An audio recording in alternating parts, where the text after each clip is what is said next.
I think that that's where like the mental resilience comes into it. Our bodies are capable of doing a lot of things. And I'm not saying throw yourself into a pose that's unsafe, or push yourself too hard. I'm not saying that at all.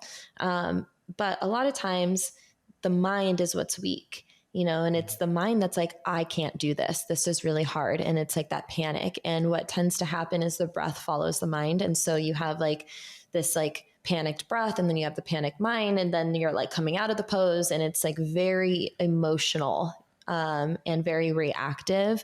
And so that's kind of a part of the practice. And it doesn't have to be a super hard yoga pose. It could even just be sitting there in meditation where you're uncomfortable and you're having to acquire the tools to become comfortable and to quiet the mind.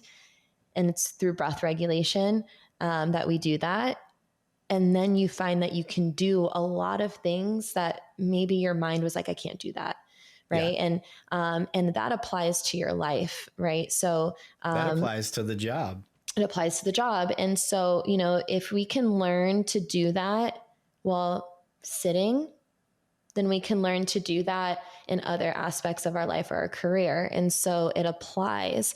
And you start to notice, and, to answer the second part of your question that you asked previously, I can't give a timeline on like when these things are going to happen, right? Because everyone's so different. It depends on how often you practice. It depends on what you're practicing.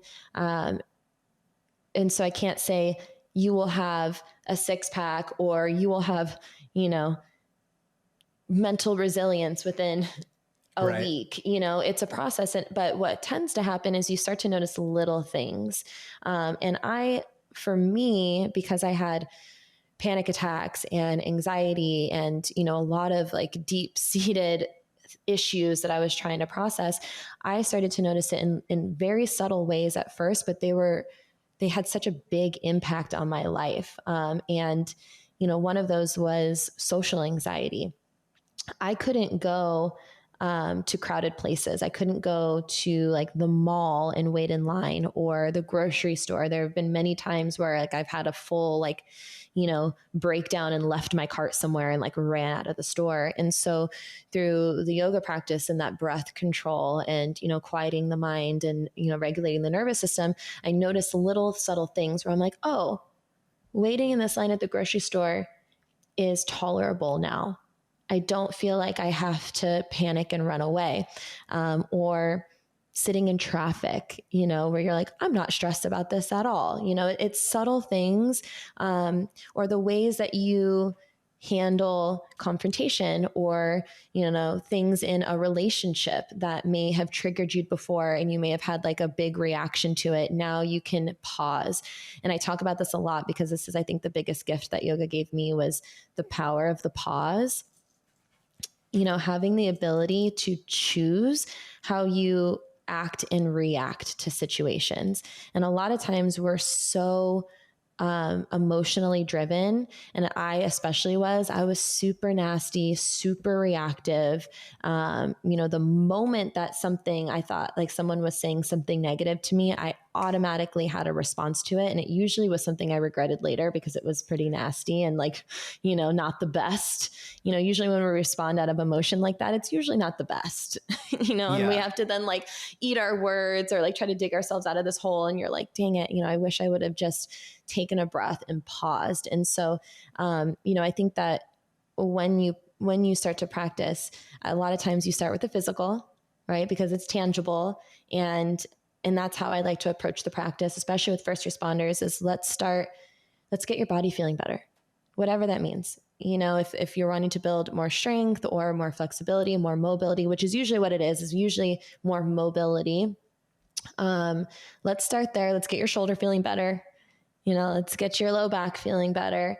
And then all the other things kind of fall into place eventually.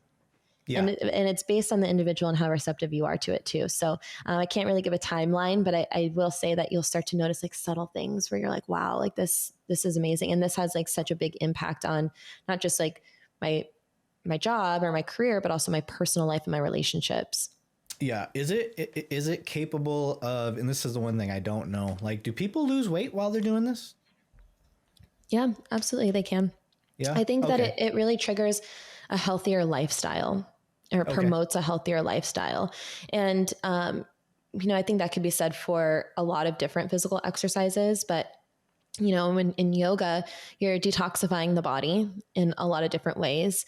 And you want to eat better, like you want to Right. drink more water and hydrate, and so I do think it promotes a healthier lifestyle. And so there have been, I've seen it firsthand, plenty of students who have lost weight from it, but I think there are other elements that go into it that are Yeah. triggered through the practice, right? Yeah.